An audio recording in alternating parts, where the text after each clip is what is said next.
Hey guys welcome back to इट्सिको channel. तो এখানে দেখতেই পাচ্ছেন মা কাজ থেকে ফিরে দোকান থেকে ফিরে এখানে লেবুর জল খাচ্ছে। তো ওটা চিকুও খাচ্ছে, মার দিকে তাকিয়েছিল, সো মা এক চামচ দিল, তো ওরা খুব ভালো লেগেছে। মা তো খেতেই পারছে না, ওকে দিতে হচ্ছে। মা সবে এক ডোক খেয়েছে, তখন চিকু তাকিয়েছে বলে মা দিল। ওই রোদ থেকে কাজ করে এসছে গাইস, ও সারাদিন ঘরে অনেক কাজ করে, মা এসি রুমে থাকে, ও কাজ করে। এই যে আরেকজনে চলে এলো, কিন্তু আরেকজনের লেবুর জুসটা ভালো লাগেনি, তাই উনি খেলো না। উনি কাজ করে না, উনি মানে সারাদিন ইয়ে থাকে, উনি খুব অলস, ইনি খুব কাজ করে ঘরে, যেহেতু বড় মেয়ে খুব কাজ করে, তাই জন্য মা আবার ধরে ধরে খাইয়ে দিচ্ছে আমাদের বাড়ির রানী। মা বললো দাঁড়া আমি একটুখানি খেয়ে নিই, হয়তো আমি আর পাবোই না।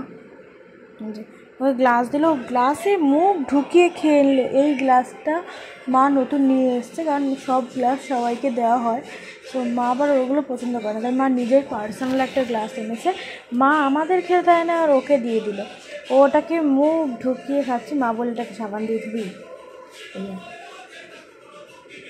ওদের খুব ভালো লেগেছে, মুখ ঢুকে খাচ্ছে। এই একটা গল্প আছে না, শিয়াল আর বকে, ওরকম, ও তার পুরো মুখে ঢুকছে না, হালকা একটু শিয়ালের মতন, হালকা একটু বকের মতন। আর ওখানে মা হাসছে যে সারাদিন কাজ করে এসছে, ও খাক। আরেকজন ও নর্মাল জল খাবে, ও মধ্যবিত্ত ফ্যামিলির মেয়ে, তাই জন্য নর্মাল জল খাবে। আর ইনি যেহেতু খুব বড় লোকের মেয়ে, তাই জন্য শরবত খাবে, তাও আবার লেবুর শরবত। মা আবার ধরে দিচ্ছে, নাও আমি তোমাকে ইয়ে করে দিচ্ছি, তুমি ভালো করে খাও, সারাদিন অনেক কাজ করো তুমি, এখন তোমার গা হাত পাগুলোও টিপে দেওয়া হবে। কী আর বলবো, চিকুরতে এটা খুব ভালো লেগেছে, ওকে প্রতিদিন সকালে দেওয়া হবে কাজ করে আসার পর।